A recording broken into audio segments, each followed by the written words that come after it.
Good morning students. நாம இந்த வகுப்புல என்ன பார்க்க போறோம்னா, 6th ஸ்டாண்டர்டு டெர்ம் 3ல செகண்ட் யூனிட் தான் பார்க்க போறோம். தமிழ் தான் பார்க்குறோம். ஏன்னா, இந்த தமிழ் வந்துட்டு 2 யூனிட் தான் இருக்குது. இத முடிச்சுட்டு அதுக்கப்புறம் ஏன்னா 6த் ஒரு ஒரு டெர்மும் முடிச்சுட்டு அடுத்தடுத்து போலான்ட்டு இது எடுத்துட்டேன் நானு. ஏன்னா, இது இன்னும் ஒரு யூனிட் முடிக்கணும். அதனால இத முடிச்சுட்டு அடுத்ததுக்கு போயிடலான்னு சொல்லிட்டு இப்போ உங்களுக்கு இயல் 2ல என்ன பாடம் இருக்குன்னு பார்த்தீங்கன்னா, எல்லாரும் இன்புற. எல்லாரும் இன்புறன்னா என்னன்னு பார்த்தீங்கன்னா, எல்லாரும், எல்லோரும் நம்ம பயன்படுத்துறோம் இல்லையா? அப்ப எல்லோரும் இன்பமாக இருக்கக்கூடிய மகிழ்ச்சியுடன் இருக்க அப்படின்றது தான் இது. எல்லோரும் மகிழ்ச்சியுடன் இருக்க அப்படின்ற பொருள்ல தான் இந்த பாடம் வந்து அமைந்திருக்குது. அப்போ இவங்க யாருன்னு பாருங்க. இவங்க யாருன்னு இது என்னன்னு பாருங்க. இவர் யாருன்னு பாருங்க. இவர் யாருன்னு பாருங்க. இதெல்லாம் யாருன்னு பார்த்து தெரிஞ்சுக்கோங்க. ஏன்னா, நெறைய பிள்ளைங்களுக்கு என்ன தெரியுதுன்னா, யாருன்னே ஒரு ஒரு சில லீடர்ஸ் எல்லாம் காமிச்சா யாருன்னு கூட தெரிய மாட்டோம். அது யாரோட தவறு? ஆசிரியராகிய நம்மளோட தவறே தவிர, அது வேற யாருடைய தவறும் கிடையாது. அது தேடி பார்க்கறதுக்காவது ஒரு வாய்ப்பை குடுக்கணும். புத்தகத்த திறந்து பார்க்கறதுக்காக ஒரு வாய்ப்பை குடுக்கணும். இல்லாட்டி தானாவது தேடி கொடுத்து சொல்லவாவது செய்யணும் மாணவர்களுக்கு. அப்போ இது நம்முடைய பொறுப்பு யாருடையது? நமக்கு தான். இல்லாட்டி இத நீங்க என்ன செய்றீங்கன்னு பார்த்தீங்கன்னா, தேடி பாருங்க. இவங்கலாம் யாருன்னு தெரிஞ்சுக்கங்கம்மா. இவர் யாருன்ட்டு இப்பல்லாம் நீங்க அ இது ஃபோன்ல பார்த்தாவே எல்லாமே உங்களுக்கு என்ன பண்ணணும், ஸ்கேன் பண்ணி பார்த்தாவே எல்லாமே தெரிஞ்சுக்கலாம். தேடி பாருங்க. தேடுங்க. தேடுறது தான் முக்கியம். அதுக்கப்புறம் பார்த்தீங்கன்னா, எதுவுமே எல்லாமே ஈஸியா கிடைச்சிராது. தேடி தேடி பார்க்குனா தான் அதுக்கு தான் வந்து மதிப்பே அதிகம். அதனால தேடி பாருங்கம்மா. அதுக்கப்புறம் பாருங்க, கற்றலின் நோக்கங்கள் பார்க்கறதுக்கு முன்னாடி, இந்த 2வது இயல்ல என்னெல்லாம் பார்க்க போறோம்ன்னு பாருங்க. பராபர கண்ணி அப்படின்ற தலைப்பின் கீழ ஒரு கவிதை. அதன் ஆசிரியர் யாருன்னு பார்த்தீங்கன்னா, தாயுமானவர், நீங்கள் நல்லவர். அதனுடைய ஆசிரியர் யாருன்னு பார்த்தீங்கன்னா, ஆ அதாவது புவியரசு. இது தமிழ் மொழியாக்கம் பண்ணியிருப்பாரு. பசிப்பினி போக்கிய பாவை. இது பாவை என்பவர் யாருன்னு பார்க்கலாம். அதுக்கப்புறம் பாருங்க, பாதம் என்றது ஒரு ஒரு கதை. அதுக்கப்புறம் பார்த்தீங்கன்னா சிறுகதை. அதுக்கப்புறம் பெயர்ச்சொல் அதாவது கிராமர். அதுக்கப்புறம் திருக்குறள். 10 திருக்குறள் குடுத்திருப்பாங்க. இதோட இந்த பாடத்துல 2வது யூனிட் வந்து நிறைவடையுது. இப்ப நாம பாடத்துக்குள்ள போவோம். உங்களுக்கு திருக்குறள் வந்துட்டு கம்யூனிட்டி பேஜ்ல போஸ்ட் பண்ணிட்டுருக்கேன். ஒரு ஒரு திருக்குறள் ஒரு ஒரு நாளைக்கு. நீங்க என்ன செய்றீங்கன்னா, ஒரு ஒரு திருக்குறளா நீங்க மொத்தமா எடுத்து 1330 குறள படிக்கிறதுக்கு பதிலா, மொத்தமா படிக்க முடியாது. அதனால ஒரு ஒரு குறளா நான் ஏன் குடுக்குறேன்னா, உங்கள அந்த வார்த்தைங்கள படிச்சு, படிச்சு, படிச்சு நீங்க அது ஆட்டோமேட்டிக்கா அது என்ன ஆகும்ன்னு பார்த்தீங்கன்னா, உங்க மைண்டுக்குள்ள போயிட்டு, அது போய் ஸ்டோர் ஆயிடும். அது நீங்க ஒரு நாளைக்கு நீங்க எக்ஸாம் எழுதும்போது, அது என்ன செய்யும்? அது தன்ன போல அது வேலை செய்யும். நீங்க என்னதான் உட்கார்ந்துட்டு நீங்க இப்போ உட்கார்ந்து 1330 குறளையும் படிச்சா, உங்களுக்கு அவ்ளோ சீக்கிரம் அது புரியாது. கொஞ்சம் கொஞ்சமா சிறுக சிறுக சேர்த்து, சிறுக சிறுக சேர்த்து சேர்த்து நீங்க பழகிட்டீங்கன்னா, அந்த பொருள் இந்த படிக்கிறதுனால, அந்த வார்த்தை என்ன சொல்லுதுன்னு சொல்லிட்டு, உங்களுக்கு ஒரு ஒரு நாளைக்கு ஒரு ஒரு குறளா நீங்க பார்க்கும்போது, உங்களுக்கு ஏதாவது படிக்காத குறள் குடுத்தா கூட, உங்களுக்கு அந்த பொருள் விளங்கும். அந்த புரிஞ்சுக்கிற தன்மை கிடைக்கும். அதனால உங்களுக்கு விடை அளிக்க முடியும். அப்படிதான் இந்த திருக்குறளை நீங்க கொஞ்சம் கொஞ்சமா நீங்க மைண்ட்ல வந்து நிறுத்திக்கணுமா. ஏன்னா, அ அந்த திருக்குறள் அதுக்காக தான் நான் ஒவ்வொன்னா உங்களுக்கு அதுல போஸ்ட் பண்ணிட்டுருக்கேன். அத நீங்க எப்படி பார்க்கக்கூடாது? இது நமக்கு ஆம் சிலபஸ்ல வரல, நமக்கு இது தேவையில்ல அப்படின்றது திருக்குறள நீங்க எந்த ஒரு பாடத்தை ஆகட்டும், எந்த ஒரு சிறு டாபிக் ஆகட்டும், அப்படி ஒதுக்கவே முடியாதும்மா. ஒரே ஒரு சின்ன தலைப்புல கூட உங்களுக்கு தேவையானது அது நிச்சயம் இருக்கும். அதனால எதையுமே நீங்க வாழ்க்கைக்கு தேவையானதாக இருக்கட்டும் சரி, நீங்க வா வா அதாவது வேலைக்கு தேவையானதா இருக்கட்டும், எதையுமே நீங்க ஒதுக்க முடியாது. அதனால சிறு சிறு பகுதிகள்ல இருந்து ஏதாவது ஒரு விஷயம் வந்து நல்ல விஷயங்கள் இருக்கும். அத நீங்க என்ன செய்யணும், கொஞ்சம் கொஞ்சமா எடுத்து சேகரிச்சு வச்சுக்கோங்கம்மா. அதனால அந்த திருக்குறள் குடுக்கிறத நீங்க பாருங்க. இல்லாட்டி இந்த ஷார்ட்டா கூட நானு உங்களுக்கு வந்துட்டு சின்ன சின்னதா ஒரு ஒரு திருக்குறள கூட ஒவ்வொருனா கூட நான் போடுறதுக்கு கூட நான் பார்க்குறேன். உங்களுக்கு எது தேவையா இருந்தாலும் சொல்லுங்க. நான் ஒண்ணு ஒண்ணா உங்களுக்கு குடுத்துட்டுருக்கேன்ம்மா. இதனுடைய நோக்கம் என்னன்னா, நீங்க படிக்கிறது வந்து 2வது. முதல்ல வந்து பாடத்துல புத்தகத்துல என்ன இருக்குது? புத்தகத்த நீங்க நல்லா புரிஞ்சுகிட்டு, முதல்ல பிழையில்லாமல் படிச்சீங்கன்னாவே, அதில் பொருள் விளங்குச்சுனாவே, பொருள் புரிஞ்சுக்கிட்டீங்கன்னாவே, நீங்க அதன் வழியில நிக்க ஆரம்பிச்சுருவீங்க. முதல்ல புள்ளைங்களுக்கு என்ன தெரியறதில்லன்னு பார்த்தீங்கன்னா, வாசிக்கிறதுக்கு புத்தகத்தையே திறக்க விடுறதில்ல. கதை 8வது புள்ளைங்க 10வது புள்ளைங்களுக்கு கேட்டா, புக்கையே திறக்கறதில்ல. புக் அப்படியே புதுசா இருக்குது. கேட்டா, கதையா சொல்லிடுவாங்க. காதுல வாங்கிப்போம். கொஸ்டின் ஆன்சர் குடுப்பாங்க. எழுதுவோம். மார்க் போடுவாங்க. வாங்கிப்போம். என்ன படிப்பு இது? இதுக்கு பேரு படிப்பா? மார்க் என்பது உங்கள எங்கேயுமே தீர்மானிக்கவே தீர்மானிக்காது.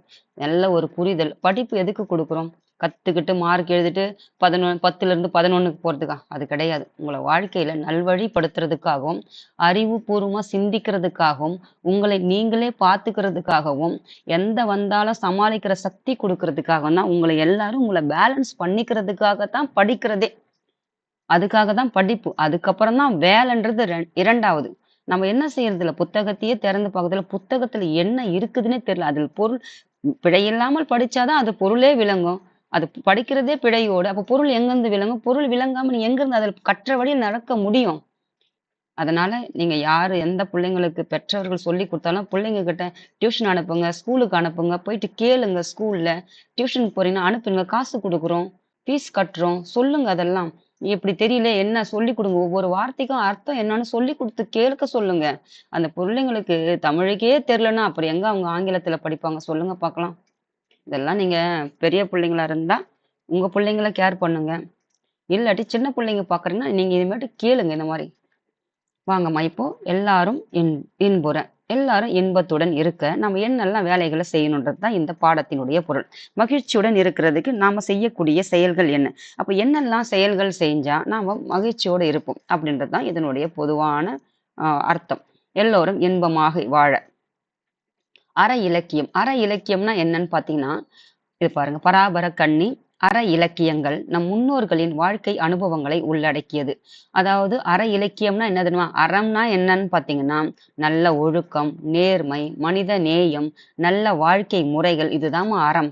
அதை சார்ந்து இயற்றப்பட்ட இலக்கியங்கள் தான் அற இலக்கியங்கள். அப்போ வாழ்க்கைக்கு தேவையான நூல்களின் அதாவது எழுத்து வடிவில் கொடுக்கப்பட்டது. இப்போ நம்ம வாழறோம். இப்போ ஒண்ணும் இல்ல. நீங்க எல்லாரும் கதை எழுதுறவங்களாகட்டும், எப்படியாப்பட்ட புத்தகங்கள் எழுதணும் அவங்க வாழ்க்கையில அனுபவிச்சத தான் எழுதியிருப்பாங்க. அந்த மாதிரி ஒரு நல்ல பழக்கவழக்கங்களை அவங்க வாழ்ந்த வாழ்க்கையோ, இல்லாட்டி அவங்க அனுபவங்களோ, அவங்க கண்டதையோ, அந்த மாரி நல்ல பழக்கவழக்கங்களை தான் அவங்க எழுதியிருப்பாங்க. அதுதான் வந்து இலக்கியங்களாக படைக்கப்பட்டிருக்கு. இதுதான் நீங்க பொருள் புரிஞ்சுக்கணும். அற இலக்கியங்கள்னா என்னன்னா இதுதான். அவங்க அதாவது அப்படியே தானாவா வந்துருச்சு. வாழ்க்கை முறையில பின்பற்றியது தான் எழுதப்பட்டிருக்கு. அதுக்கப்புறம் பாருங்க யாருடையது பார்த்தீங்கன்னா, அந்த உணர்வுகளுடைய வெளிப்பாடு தான் அது கவிதையா இருந்தாலும் சரி, அது புத்தகமா எவ்வளோ புத்தகம் இப்ப கூட நம்ம பப்ளிஷ் பண்றாங்க பார்க்குறோம். அது யார் அவங்களுடைய அந்த ஒவ்வொருத்தருடைய புத்தகத்த நம்ம பார்க்குறோம். அப்போ அது எங்கிருந்து வந்தது?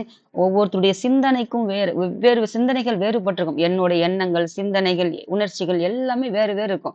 அப்போ அவங்கவங்களோட ஏக்கம்னு ஒண்ணு இருக்கு. இப்ப நான் கல்விக்குன்னு சிறப்பு குடுக்குறேன்னா, அதுக்கு உண்டான அதனுடைய அதனுடைய வழி என்ன? அந்த கல்விக்கான அர்த்தம் என்னன்னு எனக்கு தெரிஞ்சதுனால தான் கல்வின்னு சொல்றேன். 2வது பணம்னு சொல்றேன்.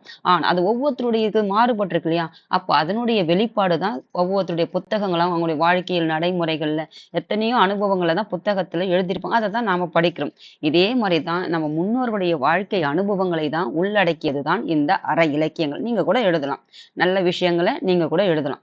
அவை வாழ்வியல் நெறிகளையும், ஒழுக்கங்களையும் விளக்கவை. அப்போ வாழ்க்கைக்கு தேவையான நெறினா என்னது? வாழறதுக்கான வழிகளையும், வாழ்க்கை வந்து வழி சொல்ற அவங்களுக்கு அது எப்படி வாழணும்னு சொல்லியிருக்காங்க இல்லையா? ஒழுக்கத்தோடு விளங்கணும். அந்த வாழ்க்கை எப்படி இருக்கணும்? வாழ்க்கைனா இப்படிதான் இருக்குதுன்னு அது வழிகாட்டுறாங்க. அப்படி வாழ்றதுக்கு அந்த வழி சொன்ன அவங்க அந்த ஒழுக்கத்தை பத்தி சொல்லியிருக்காங்க. அந்த ஒழுக்கத்தையும் சொல்லியிருக்காங்க. அதுதான் இந்த அற இலக்கியங்கள். அப்ப நம் தமிழ் இலக்கியங்கள் காட்டும் வாழ்வியல் நெறிகள் உலகம் முழுமைக்கும் பொதுவானது. ஆமா, தமிழ் இலக்கியங்கள் காட்டுறது இந்த உலகம் முழுமைக்கும் எல்லாருக்குமானது தான் இந்த வாழ்வியல் நெறிகள். இந்த உலகம் முழுமைக்கும் பொதுவானது தான். அப்ப அவங்களுக்கு ஒண்ணு, நமக்கு ஒண்ணு எப்படி வேணா இஷ்டத்துக்கும் வாழணும்னா இருக்குது? இல்ல. அப்ப எல்லாருக்கும் இந்த தமிழ் இலக்கியத்துல இருக்கிற வாழ்வியல் முறைகள் வந்துட்டு இந்த உலகத்திற்கே பொதுவானது. ஆனா, அந்தந்த இடத்திற்கு ஏற்றவாறு மாறுபடுமே ஒழிய, ஆனா தமிழ் மொழியில் இருக்கிற இலக்கியங்கள் இருக்குது, வாழ்வியல் நெறிகள் பார்த்தீங்கன்னா, அனைத்து மனித குலத்திற்குமே பொதுவானதுன்னு சொல்லிட்டாங்க. அப்ப அற இலக்கியங்கள் கூறும் கருத்துக்களை கடைபிடித்து வாழ்வதே சிறந்த வாழ்வு. அதாவது சிறந்த வாழ்வு வாழ்க்கை 2ஆக பிரிச்சுக்கோங்கம்மா. எப்படி வேணாலும் இது என்னோட அப்பா வந்து அடிக்கடிக்கு சொல்லுவாரு. எப்படி வேணாலும் வாழலாம். இப்படிதான் வாழணும்னு ஒரு வழிமுறை. எப்படி வேணாலும் ஒண்ணு வாழலாம்னு ஒண்ணு இருக்குது. இப்படிதான் வாழணும் இருக்குது. அப்போ இந்த 2 வழியில இந்த வழியில நீங்க எத தேர்ந்தெடுத்துக்கணும்னு தேர்ந்தெடுக்கலாம். எப்படி வேணாலும் வாழலான்றது ஒண்ணு இருக்குது. இப்படிதான் நான் எப்படி வேணாலும் வாழலான்றதுக்கு என்ன அர்த்தம்னு போனா, இஷ்டத்துக்கு கண்டமேனிக்கு எப்படி வேணாலும் எண்ணம் போற போக்குல வாழறது தான் இப்படி. அதாவது நமக்குன்னு ஒரு ஸ்ட்ரக்சர், நமக்குன்னு ஒரு ரூட்ட புடிச்சுட்டு போகும் இல்லையா? அதுதான் இப்படிதான் இதுதான் 2ஆக பிரிச்சுக்கோங்க. இத தான் அவங்க சொல்லி அப்ப சிறந்த வாழ்வு எதுன்னு பார்த்தீங்கன்னா, நல்ல பழக்கவழக்கங்களை அறத்தின் வழியில் நடந்தாவே அதுவே சிறந்த வாழ்வு. அறம்னா என்னன்னு சொல்லிட்டேன். நல்ல ஒழுக்கம், சிந்தனை எல்லாமே நல்ல பண்புகள் இது எல்லாம். இதற்கு சில அந்த நூல்கள்லாம் என்னன்னு சொல்றோம், அற இலக்கியங்கள் நம்ம படிச்சிருப்போம். திருக்குறள், நாலடியார், ஆசாரக்கோவை, இன்னா 40, இனியவை 40 இது எல்லாம் நம்ம படிச்சிருப்போம். இதெல்லாம் அற இலக்கிய நூல்கள்னு சொல்லிட்டு. 14 கீழ்க்கணக்கு நூல்கள்லாம் பெரும்பாலும் அற இலக்கிய நூல்கள். அத பத்தி தான் நம்ம குடுத்துருப்போம். அதெல்லாம் எங்கிருந்து வந்தது? வாழ்க்கையில வாழ்ந்து அனுபவத்தின் வாயிலாக வெளிப்பட்டது தான் அந்த நூல்கள்லாம். இப்ப நான் பாடம் எடுக்கிறேன். புத்தகத்த படிச்சுட்டு அப்படியே சொல்றேன். என்னுடைய வாழ்க்கை அனுபவங்கள் எத்தனை இருக்கும்? நல்லது இருக்கும். நெறைய நெறைய நெறைய நெறைய பார்த்துட்டு வந்திருப்போம் வாழ்க்கையில.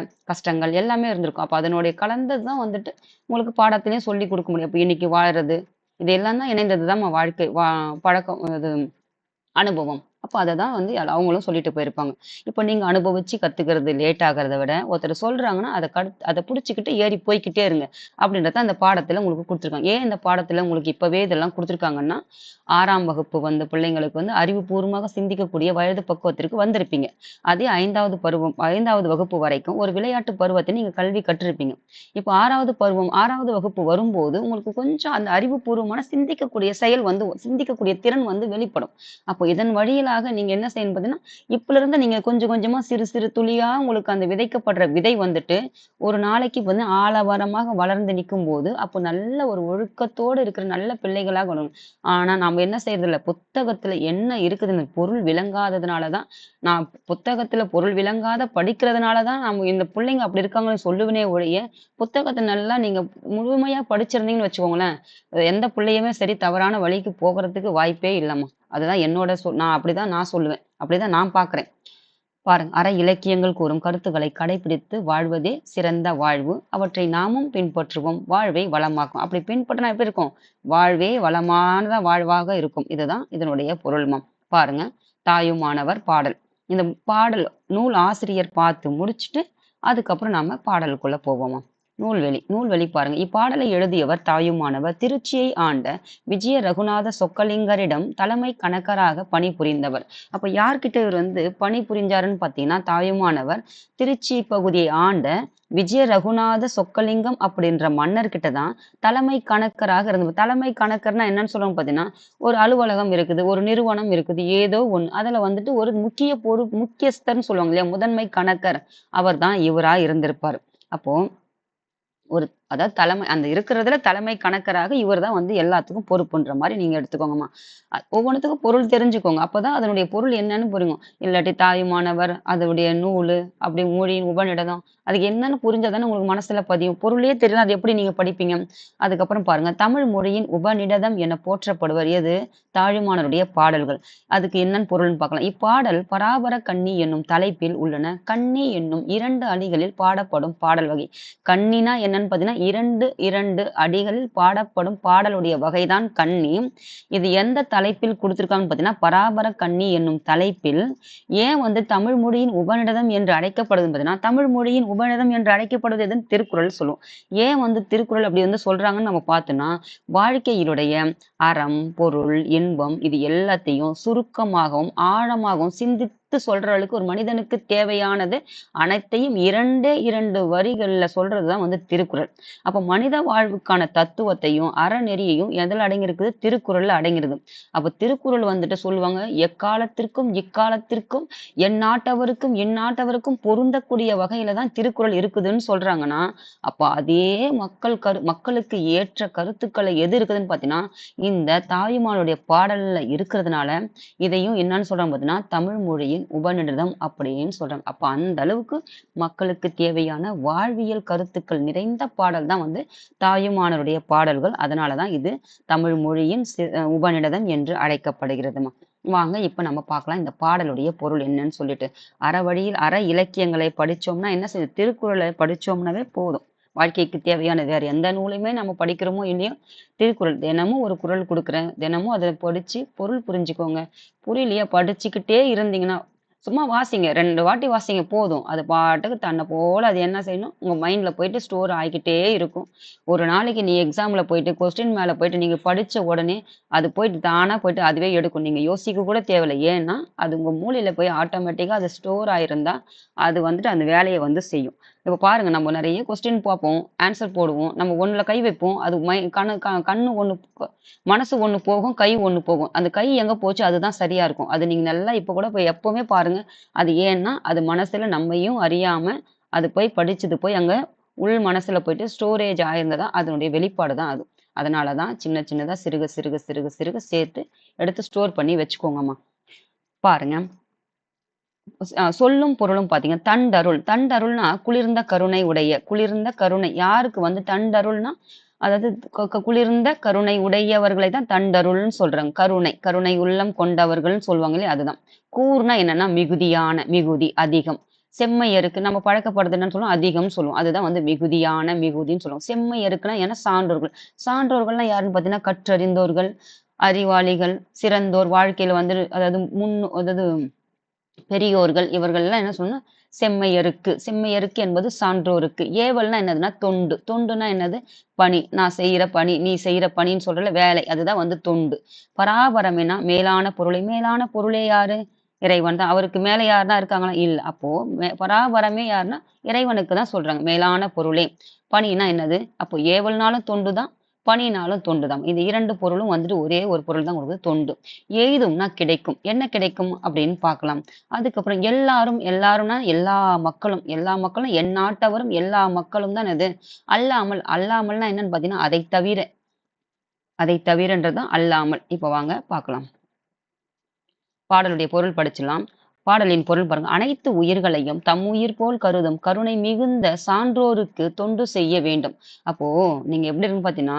ஒரு சிறு எறும்புக்கேன்னு என்ன செய்யணும்னு பாத்தீங்கன்னா கருணையோட பார்க்கணும் அப்படி கருணையோட பாத்தீங்கன்னா உங்களுக்கு என்ன சொல்றாங்க பாத்தீங்கன்னா சான்றோர்னு சொல்றாங்க அப்ப நீங்க ஒரு சான்றோர்னு சொல்லிட்டாங்கன்னாவே உங்களுக்கு தொண்டு செய்யறதுக்கே இருக்காங்களாம் அதுதான் அதனுடைய பொருள் அப்ப அவர் யார் வந்துட்டு செய்யறாருன்னு பார்க்கலாம் அன்பர்களுக்கு அன்பர்னா யாரு இந்த சான்றோர்களுக்கு தொண்டு செய்பவராக என்னை ஆக்கிவிட்டால் போதும் இன்ப நிலை தானே வந்து சேரும் அதாவது ஒரு நம்ம ஒண்ணு செய்வோம் பாரு ஒருத்தருக்கு ஒரு உதவி செஞ்சிருப்போம்னா அவங்க அத இப்போ ஒருத்தருக்கு ஒரு முக்கியமான தேவையா இருக்கலாம் அதை நம்ம செஞ்சு கொடுக்கும்போது அவங்க முகத்துல ஒரு மகிழ்ச்சி இருக்கும்போது அந்த மகிழ்ச்சி நமக்கு ஐயோ அவங்க நல்லா சந்தோஷமா அவங்கள நம்மளால இருக்க முடிஞ்சதே அதனால மகிழ்ச்சி ஆனாங்களே அப்படின்னு சொல்லிட்டு ஒரு ஒரு ஒரு உணர்வு ஏற்படும் பாருங்க அப்போ அது அந்த இன்ப நிலை வந்துட்டு நமக்கு தானே வந்து சேரும் அதாவது எப்படி சொல்றது உங்களுக்கு ஒருத்தருக்கு நம்ம ஒண்ணு குடுக்குறோம்.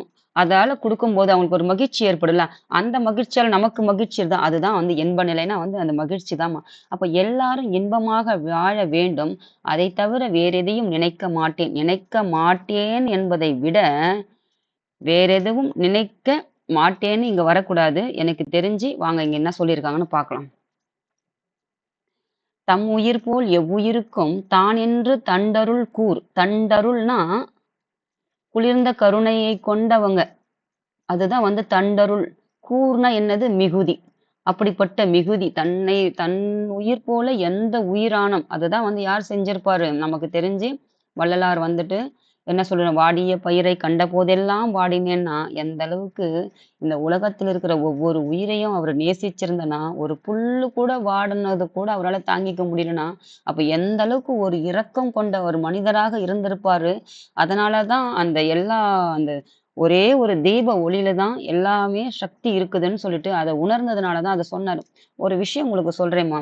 என்ன சொல்றேன், இது ரொம்ப லென்த்தா சொல்றேன். பார்க்குறவங்க பாருங்க, பார்க்காதவங்க விட்டுடுங்க. நான் நல்ல கருத்துக்காக தான் பாடம் எடுக்கிறேனே ஒழிய, பாடம் நெறைய பேர் குடுத்துருப்பாங்க. எனக்கு பாடம்ன்றத விட கருத்து தான் எனக்கு முக்கியம். அதனால தான் நான் சொல்றேன் நானு.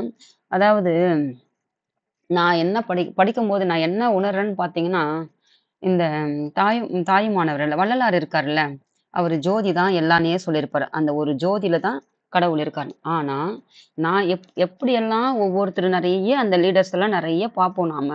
ஒவ்வொருத்தருடைய கருத்துக்கள் ஒவ்வொருத்தரும் ஒண்ணு இப்போ நம்ம திருநாவுக்கரசர் பார்க்குறோம், திருஞான சம்பந்தர பார்க்குறோம், மாணிக்க வாசகர் பார்க்குறோம். ஒவ்வொருத்தருடைய அந்த பாடல் வரிகள்ல பார்த்தீங்கன்னா, கடவுள்கிட்ட அந்த பாடல் வைக்கிறாங்க பார்த்தீங்களா?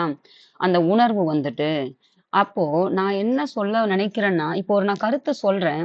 அது எல்லாருக்கும் ஏத்துக்க முடியாது. ஏன்னா, இந்த காதல வாங்கிட்டு அடுத்த வேலைகள் நம்ம கடந்து போயிடுவோம். ஆனா, இப்பவே அப்படி இருக்குதுன்னா, அவங்க வாழ்ந்த காலத்துல 2000 ஆண்டோ, 1000 ஆண்டோ, 100 ஆண்டோ, எத்தனையோ ஆண்டுகளுக்கு முன்னாடி, தான் பெற்ற இன்பத்த அடுத்தவங்களுக்கு வெளிப்படுத்த சொல்ல முடியலன்னும்போது, அத வெளிப்படுத்த சொன்னாலும், "நீ போடா பைத்தியக்காரன்! உனக்கு என்னடா இது" சிரிப்பாங்க பாரு. அப்படியெல்லாம் நீங்க நெறைய பாருங்க. காலகட்டத்திலலாம் நல்ல கருத்துக்கள சொன்ன நெறைய படங்கள் கூட பாருங்க. அதெல்லாம் தெரியும்.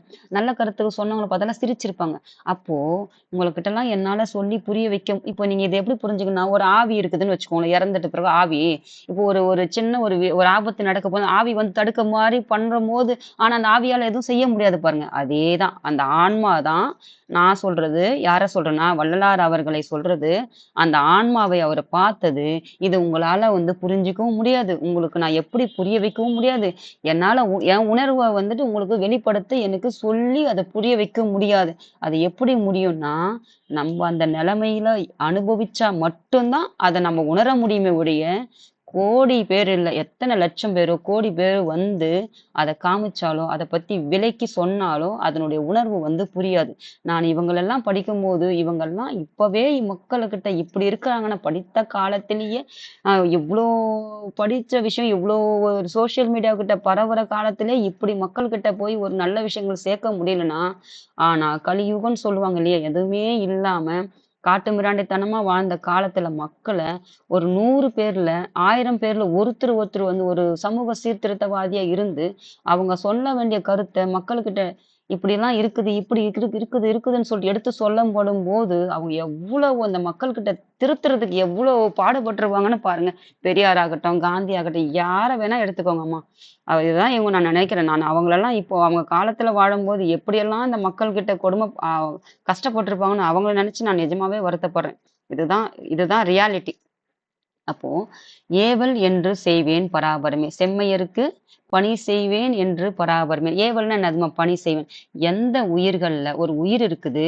அந்த உயிருக்கு ஒரு பசின்னு இருக்குது. அந்த பசி ஒரு உயிருக்கு பசினா, அந்த உயிருக்கு பசினா, எனக்கும் அது பசி. என் உயிர் எப்படி பசி எடுத்தா, என் உயிர் எனக்கு பசி எடுத்தா, அது எப்படி நான் உணருவேனோ, அதே மாரி தான் மற்றவருடைய பசி இருக்குன்னு நெனச்சு நான் உதவி செஞ்சிடணும், கருணை காட்டணும்.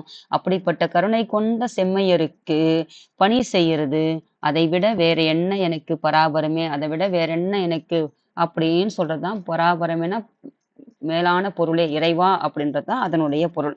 அவங்களுக்கு செய்யறத தவிர எனக்கு பணி செய்யறத தவிர எனக்கு வேற என்ன இருக்கு அப்படின்றது தான் அதனுடைய பொருள்.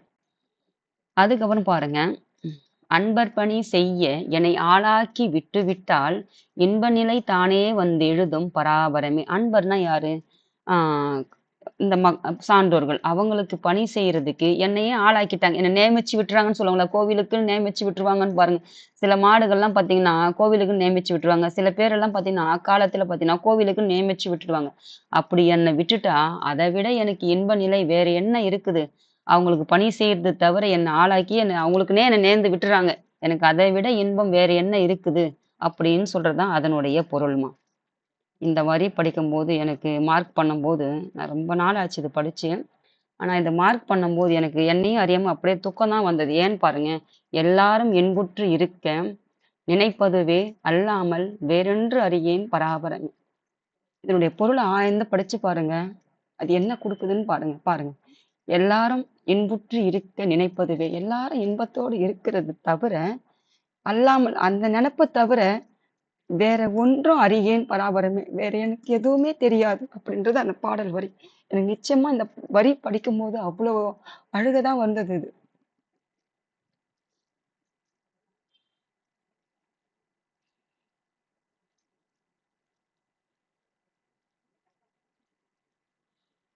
பாருங்கம்மா, பாருங்க. அதாவது அதை தவிர எனக்கு வேற எதுவும் தெரியாது. நீங்க கடவுள்கிட்ட பிரார்த்திக்கும்போது, நீங்க ஒண்ணு மட்டும் கேளுங்க. எனக்கு அத குடு, இத குடு, அப்படி வச்சுக்கோ, இப்படி வச்சுக்கோ. அதெல்லாம் கேட்கிறத விட, எல்லாரும் இன்பமா இருக்கிறதுக்கு அதாவது இன்பமா இருக்குன்னா என்ன செய்வாங்களோ, அந்த மாரி ஒரு நல்ல பழக்கத்த மட்டும் எனக்கு குடு. எனக்கு வேற எதுவும் குடுத்தனா இது குடுத்தாவே உனக்கு எல்லாமே தன்ன போல வந்துரும்மா. இந்த ஒரு நெனப்பு மட்டும் இத மாரி மட்டும் கேளுங்க. கடவுள்கிட்ட நீங்க கேட்கிறீங்கன்னா, எப்பவுமே கடவுள்கிட்ட டிமாண்ட் வைக்காதீங்க. அத குடு, இத குடு, நான் அத செய்றேன், இத செய்றேன். கடன் கைமாறு சொல்லுவாங்கல்ல.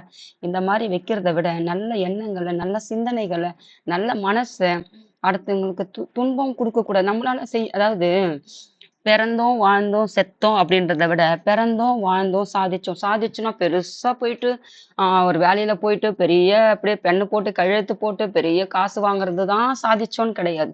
நல்ல சில விஷயங்கள செஞ்சுட்டு போனாலும் நம்மளால ஒருத்தர் நல்லா இருந்தா கூட அதுவே பெரிய சாதனை தான். அதனால கடவுள்கிட்ட வேண்டுறது, இறைவன்கிட்ட வேண்டுறது, இந்த மாரியெல்லாம் ஒரு நல்ல பழக்கங்களை கேட்டுக்கோங்க. நல்லா எனக்கு கொஞ்சம் ஒரு சின்ன வயசுலயே வச்சுக்கோங்களேன், ஏதாவது தவறான இப்ப எனக்கு ஏதாவது ஒரு கோபப்படுத்திட்டாங்க, எனக்கு ரொம்ப மனச புண்படுத்திட்டாங்கன்னா, சம்டைம்ஸ் தோணும். அவங்களுக்கு அப்படி வச்சிரு, அவங்க என்ன இப்படி பண்ணாங்க, எனக்கு அப்படி குடுத்துரு, இப்படி பண்ணிடு. அதுக்கப்புறம் எனக்கே அது நான் கடவுள்கிட்ட என்ன கேட்பேன்னா, கடவுளே அவங்க என்ன பண்ணாங்களோ அதுக்குண்டான பலன் நீயே குடுத்துரு. என்ன அந்த சிந்தனைய கூட என்ன சிந்திக்க வைக்காத. அவங்களுக்கு இப்படி ஆகணும், ஆகணும்னு கூட எனக்கு சிந்திக்க வைக்காத. அப்படின்றது தான் அந்த மனச கூட எனக்கு குடுக்காத. என் மனச வந்துட்டு அந்த மாரி ஒரு நெகட்டிவிட்டியா திங்க் பண்றதுக்கு கூட குடுக்காதே. அப்படின்றத தான் நான் கடவுள்கிட்ட ஒரு சின்ன வயசுல, ஒரு பக்குவப்பட்ட வயசுலயே நான் கடவுள்கிட்ட அப்படிதான் கேட்டுருக்கேன். அந்த மாதிரி நீங்க பெரிய பெரிய புள்ளைங்களா இருந்தாலும் சரி, சின்ன புள்ளைங்களா இருந்தாலும் சரி, நம்ம எண்ணம் எண்ணம் போல் வாழ்வுன்னு சொல்லுவாங்க. நம்ம என்ன நினைக்கிறோமோ, அதுதான் நமக்கா கிடைக்கும். நம்ம அந்த மாரி நம்ம மத்தவங்க நினைச்சா அது நமக்கு தான் வந்து சேரும். அதனால எந்த உயிருக்கு எனும் சிறு துன்பமும் விளைவிக்காதீங்க. எந்த சிந்தனையும் அதாவது யாருக்கும் வந்து தீங்கான செயல்களும் நினைக்காதீங்க.